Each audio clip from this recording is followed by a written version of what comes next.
आप पर बीजेपी जो आरोप लगा रही है सर, उस पर मुझे जवाब दीजिए। मैं देता हूं। देखिए, मैं नहीं कह रहा हूं। देखिए, गोधरा कांड हुआ था, वो पूरी दुनिया के सामने है। अक्षरधाम हुआ था, वो दुनिया के सामने है। वहां मुसलमानों को बलि बनाकर, मैं किसी के पक्ष में नहीं हूं कि वो अगर वो दोषी हैं तो फांसी हो जानी चाहिए थी। 2008 से अब तक हम क्या कर रहे हैं, हो जानी चाहिए थी। हम तो पक्ष में हैं अगर दोषी हैं।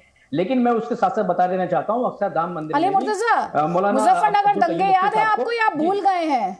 नहीं, मुजफ्फरनगर मुजफ्फरनगर दंगों पर दंगे आपकी याद क्या है। राय है? देश की सर्वोच्च अदालत ने किसे फटकार लगाई थी, उस पर आपका क्या कहना है सर? उस पर आपकी क्या राय है? मुजफ्फरनगर दंगे जो कराने वाले लोग हैं वो बीजेपी के कुछ विधायक थे, सांगी सोम, सुरेश राणा, जिनको बीजेपी सरकार ने केंद्र में, राज्य में मंत्री बनाया, विधायक बनाया, सांसद बनाया।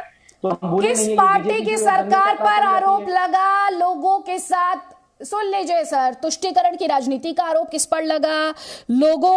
देश की सर्वोच्च अदालत ने किस पार्टी की सरकार को फटकार लगाई, ये मुझे आपको याद दिलाना पड़ेगा। आज याद दिलाना पड़ेगा, तो बेहतर होगा आप आज मुद्दे पर रहें और ये जो मुद्दा है इस पर जवाब दें।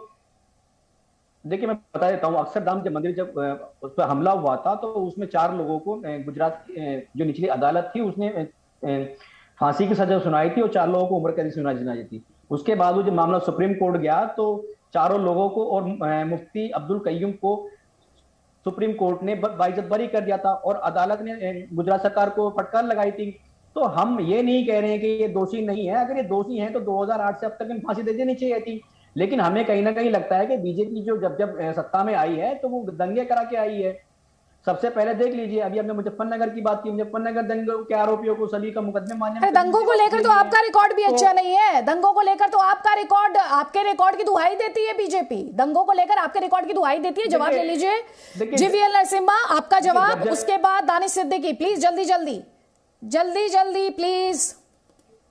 ना देखिए, ये सपा का जो अभी सपा का वक्ता बोल रहे थे, इससे उनकी बौखलाहट साफ नजर आ रही है। यह बीजेपी पर, माननीय प्रधानमंत्री जी पर ऐसे बेतुके बयान देकर के इनको लगता है लोग इसको स्वीकार करेंगे। ऐसे बयान आपके पार्टी ने हर चुनाव के पहले दिया था। क्या परिणाम आए आप जानते हैं। आज जो सवाल आपसे पूछा गया उस सवाल का जवाब दीजिए। आपके पार्टी के ताल्लुकात सीधे तौर पर आतंकियों के साथ है, इसका आप क्या सफाई देंगे? क्या आप मुख्तार अंसारी के साथ क्या ताल्लुकात है? क्या कैसे गुंडे, मवाले, माफिया आपके संरक्षण में, आपके पार्टी में रहते हुए किस प्रकार आतंकी गुंडागर्दी फैलाते हैं सपा में, उत्तर प्रदेश में क्या लोग नहीं जानते हैं। इसलिए जो जानकारी आज सामने आई है, मैं मानता हूं ये बहुत ही ऐन समय पर, बहुत ही सही सटीक समय पर आई है। आम उत्तर प्रदेश की जनता को पुराने पाप, जो सपा के पाप है, वो याद दिलाने वाली ये कोर्ट वर्डिक्ट है।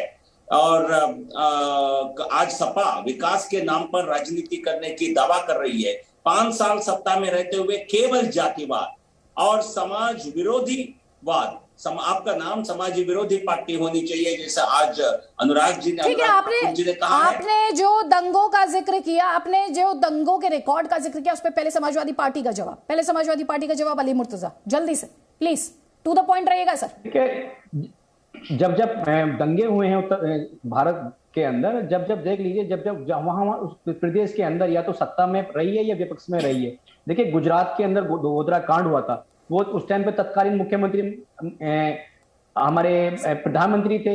तो अब उनके नेतृत्व में अगर वो हो रहा है तो किसका फेलियर था? उसके बाद में ये हुआ, तो उसके बाद में ये दूसरा ये कांड हुआ जिसमें अभी सजा सुनाई गई है। आपसे आपका शासनकाल, आपके शासनकाल को लेकर जो सवाल पूछा जा रहा है उस पर आप जवाब दीजिए सर, उस पर आप जवाब दीजिए। देखिए, आपकी सरकार के शासन के दौरान, समाजवादी पार्टी सरकार के दौरान किस तरह से सांप्रदायिक हिंसा को लेकर ट्रैक रिकॉर्ड रहा आपका, उसे लेकर बीजेपी आपसे सवाल पूछ रही है, उस पर आपका जवाब जल्दी से प्लीज। उसके बाद दानिश से। देखिए, समाजवादी पार्टी जो सत्ता में थी, तो जब हमारे जो पश्चिम के कुछ, मैं नाम बता रहा हूँ, संगीत सोम, सुरेश राणा, ये सब लोगों ने दंगा रचा था और दंगा रच के ही ये यहाँ तक आए थे, पोलराइज करके। और सरकार बनने के बाद में बीजेपी सरकार ने इनके सभी तमाम मुकदमे वापस ले गए हैं।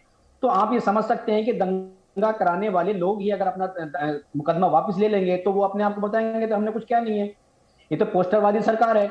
जहां भी आप देख लीजिए, कुलदीप सेंगर हैं, बलात्कारी हैं, आप देख लीजिए इनके जो गृह मंत्री हैं राज्य के अजय सिंह मिश्रा 120 बी के मिल जाएंगे। आप देख लीजिए अभी तक। तो मतलब आप मुजफ्फरनगर दंगों के लिए आपके ही सरकार पर जो तल्ख टिप्पणी सुप्रीम कोर्ट द्वारा की गई, आप उससे भी वाकिफ नहीं है सर, आप उससे भी वाकिफ नहीं है। देखिए ये इस वक्त आपका हाल है। सरकार हमारी जवाब ले लीजिए, अब जवाब